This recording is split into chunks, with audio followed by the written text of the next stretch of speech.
Welcome back, everyone. It's Charlie. We've got another first look at Venom 3 to break down. It seems like it's going to be somewhere near the opening scene if it's not the opening scene. And I know a lot of you have been asking about the actual Spider-Man of all these Sony spin-off movies that they've been doing. Because there were a lot of deleted scenes of them trying to put the symbiote on Tom Holland during Spider-Man No Way Home, so clearly they were trying at the time. And Tom Hardy has revealed that this is probably the end of the Venom solo movies, like they're calling it Venom Last Dance, even though the title of the movie will be a little bit different. Probably going to wind up being Lethal Protector, but it definitely seems like Sony is trying to make Tom Holland the live-action Spider-Man of all these Sony spin-off movies. And it seems like they've been relying on a lot of the stuff that Marvel has been doing with the multiverse, especially what happened in the Loki series, tying everything in the multiverse in general together. I know there's a ton of questions, so we'll break it all down. If you're brand new to the channel, be sure to subscribe to get all the videos. This year and the next couple of years are going to be like peak Spider-Man. There are like 4 Spider-Man movies and shows coming out this year. Then Beyond the Spider-Verse, Tom Holland's Spider-Man 4, 2025, 2026. So Spider-Man fans are going to be eating good for the next couple of years. But during the footage, you see them filming a new Venom 3 scene with Eddie in Los Mateos, Spain. What might be going on here is they might just be filming in Spain, and it might be doubling for Mexico, and he's still in Mexico after the events of the last movie. During the movie, he's meant to be on the run since the end of Venom Let There Be Carnage and the Spider-Man No Way Home post-credit scene. So at the end of Venom Let There Be Carnage, he fled the United States to Mexico. That's where the hotel room, the scene on the beach were supposed to be. And then he was transported to the MCU Universe version of the hotel room by Doctor Strange's first spell. During the Spider-Man No Way Home post-credit scene, he just walked from that room with the very surprised random dude to the hotel bar getting super drunk, talking to Cristo Fernandez, the bartender, about everything that had happened in the MCU up to that point. Like they recapped the events of the MCU through Avengers Infinity War, Avengers Endgame with Thanos, the Snap, even Tom Holland's Spider-Man. Most people remember him as Danny Rojas from Ted Lasso. The fact that they were talking about Spider-Man is a little bit funny because obviously it's Venom, so they want Venom to be thinking about Spider-Man like he was on his way to New York City to talk to Spider-Man as if they were going to face each other before Doctor Strange's second spell transported him back to his Venom universe. And what it looks like Sony is doing is they're trying to set up Tom Holland's Spider-Man as their main live-action Spider-Man, even though I think that it's just one of their contingency plans. I don't think it's actually going to go down this way. Technically, they still own the movie rights to the character, like Sony owns Spider-Man. They just continue to share him with Marvel one movie at a time in a couple spin-offs. Like the deals that they make are really only for that one solo movie. Marvel's current contract with them extends to Avengers 5, but that's considered more of a cameo level role. Sony's had mixed results with all their Spider-Man spin-off movies, and they definitely want to supercharge those. They have this Sinister Six separate franchise they're trying to set up. They kind of did that in the Morbius post-credit scene. There were all those Spider-Man Easter eggs that they tried to work into the Morbius movie, then took out at the last minute. It sounds like a lot of that was in service of not hurting the performance of Spider-Man No Way Home because it was doing so well at the box office. But right now, the Venom movies are their biggest box office earners, and they're not going to be doing any more Venom solo movies after Venom 3, apparently according to Tom Hardy. So they need to do something to legitimize this separate Sony Spider-Man universe, this Venom universe that they created, and that would be introducing a live-action version of Spider-Man. Normally, I would love to say that it's going to be Andrew Garfield or Tobey Maguire, but it just sounds like everything they've been doing, trying to connect this to the Marvel universe, is so that Tom Holland can become that main Spider-Man of their universe.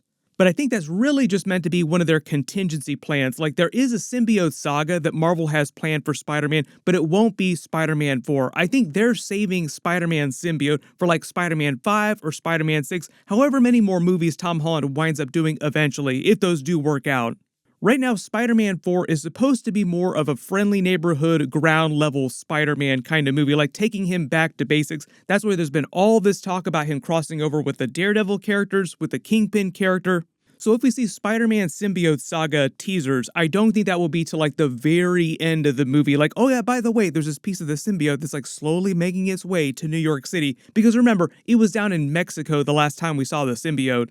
It's one of those little teasers that it sounds like Sony is keeping in their back pocket. Just in case things fall out with Marvel and we want to take the character back, we have this Spider-Man Symbiote Saga that we're going to launch. Right now, the rumor about the plot is that the real main villain of the movie is actually going to be a version of the Xenophage, which is a race of cultures in the Marvel comics that feed off the symbiotes, like natural predators to the symbiotes. And for the most part, the only real natural predator to the symbiotes is actually Null, god of symbiotes. They're meant to be apex predators, so someone that can actually take them down is meant to be really, really powerful. There've been a couple deleted scenes and a couple references to Null, but obviously Null isn't going to be a big character during Venom 3. He'd be like an endgame Thanos-level threat for the Venom characters. They wouldn't go straight to that in a trilogy. You save that for like some giant, huge universe crossover.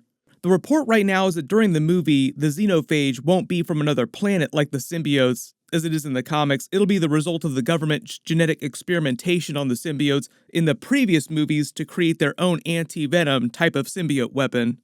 But it won't literally be Anti-Venom from the comics, which is like a totally different character. Anti-Venom was created when Eddie Brock had separated from the Venom symbiote briefly. It left traces of the symbiote in his body. He developed cancer and then went to one of Martin Li's feast shelters for help, which they featured during the Spider-Man games. They even featured Aunt May's feast shelters during Spider-Man No Way Home briefly. While Eddie Brock was there, Martin Li used his Mr. Negative powers to cure Eddie's cancer, but the process also caused the symbiote traces in his body to change and bond with his white blood cells, creating a new hybrid anti-venom symbiote. It manifested fully for the first time when the regular Venom symbiote tried to bond with his body again.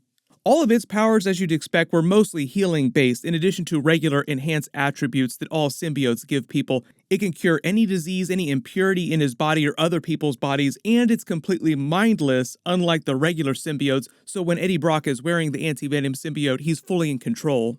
They might eventually have some Easter eggs for anti-venom in the Venom movies, but I don't think they have any plans to completely separate Eddie Brock permanently or semi-permanently from the Venom symbiote. They've already done the symbiote body swapping trick a couple times in the movies, like with Anne Wang, Lady Venom. There are also rumors that Patrick Mulligan will return as a version of Toxin, as a lot of people assumed after Venom Let There Be Carnage because of the ending with his character.